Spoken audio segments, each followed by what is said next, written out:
ہمت نہیں ہارنی آپ نے، اور اللہ سبحانہ تعالیٰ بہت رحیم و کریم ہے، اللہ سے رحم کی درخواست کریں، آپ کو خود ہی جو ہے وہ انشاءاللہ تعالیٰ آسانیاں مل جائیں گی۔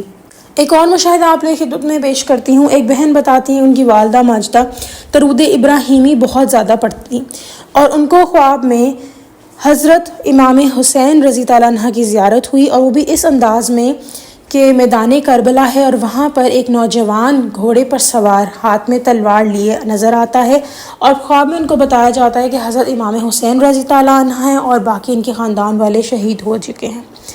تو وہ والا ان کو ایک منظر دکھایا گیا۔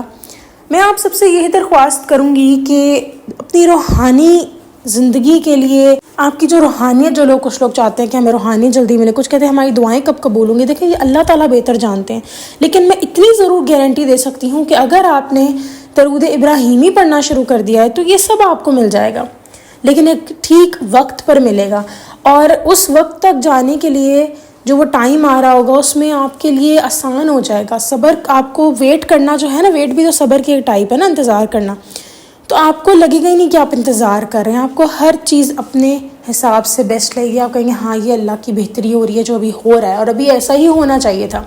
ایک بات یاد رکھیں، آپ زندگی کے جس بھی پہلو میں ابھی ہیں وہ اللہ سبحانہ تعالیٰ کی طرف سے بہتر ٹائم ہے، بہتر حالات ہیں، بہتر زندگی ہے جو ہم نہیں جانتے۔ اللہ تعالیٰ نے قرآن پاک میں فرمایا تو ہے کہ اللہ نے ہر چیز کا اندازہ مقرر کر رکھا ہے، پھر آپ اور میں کیسے اپنے اپنے اندازے لگا سکتے ہیں؟ کیا اللہ کا فیصلہ بہترین ہے یا ہمارا؟ آبویس سی بات ہے اللہ تعالیٰ کا بہترین ہے، اللہ تعالیٰ سے بہتر تو کوئی فیصلہ کر بھی نہیں سکتا۔ تو وہ ذات جو اتنی محبت کرنے والی آپ سے ہے، وہ کیسے آپ کے لیے کوئی غلط فیصلہ کر سکتے ہیں؟ بس آپ نے کرنا کیا ہے کہ آپ نے درود ابراہیمی پڑھنا ہے، پھر آپ کو فیوچر کی ٹینشن نہیں رہے گی، بالکل بھی نہیں رہے گی، اور آپ بلکہ خود کہیں گے کہ ہم نے تو یہ بھی نہیں سوچا تھا اور یہ بھی مل گیا۔ بے تحاشا لوگ کہتے ہیں درود ابراہیمی پڑھنے سے ہماری وہ دعائیں کمپلیٹ ہوئی ہیں، وہ دعائیں قبول ہوئی ہیں جو ہم نے دعا میں مانگی بھی نہیں۔ درود ابراہیمی استخارے کی حیثیت بھی رکھتا ہے، آپ کو استخارہ کرنے کی ضرورت ہی پیش نہیں آتی اور آپ کے لیے معاملات ٹھیک ہو جاتے ہیں۔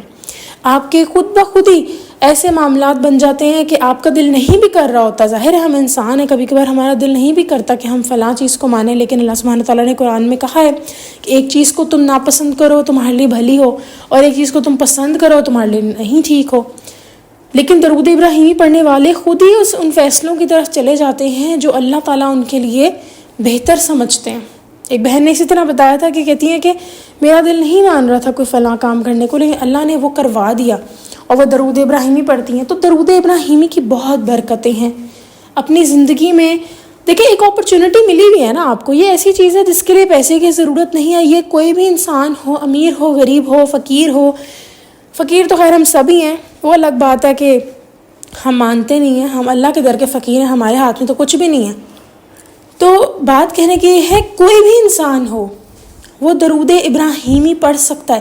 چلو مان لیا کہ فلاں انسان کو اپرچونٹی نہیں ملی، فیس نہیں بنی، یا کوئی عقل اتنی نہیں تھی کہ اتنا میرٹ پہ آ سکتے، تو یہ چیزیں تو ہم سوچ سکتے ہیں، لیکن درود ابراہیمی تو سب پڑھ سکتے ہیں۔ جن کو نہیں آتا وہ سیکھ لیں، اور باقی بعد میں پھر وہی آ جاتی ہے بات کہ اللہ سبحانہ تعالیٰ جس کو چاہیں وہ پڑھ لے، کیونکہ توفیق بھی تو من جانب اللہ ہی ہے نا، اور تو آپ کو توفیق نہیں مل سکتی۔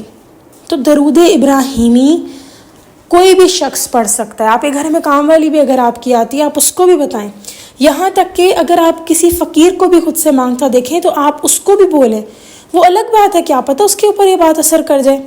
ایک بہن بتاتی ہیں کہ انہوں نے ایک بہن کو، بچی سی تھی، اس کو درود ابراہیمی کے بارے میں بتایا، وہ دوبارہ ان کو بس سٹاپ پہ نظر نہیں آئی تو یہ اللہ کا کرم ہے، ہم نہیں جانتے کہاں پر کس کی سن لی گئی ہو، کہاں پر کس کے دل پھر جائیں، اور اگر نہ بھی دل پھریں تو آپ کو تو ایٹ لیسٹ ثواب مل گیا نا۔ آج کل کے دور میں کیا ہوتا ہے، آپ کسی کو اچھی بات بتاتے ہو نا تو آپ کا دل ایک دم سے گھٹ جاتا ہے، کہتے اچھا پتہ نہیں بتائیں کہ نہ بتائیں، پتہ نہیں سنتا ہے کہ نہیں سنتا۔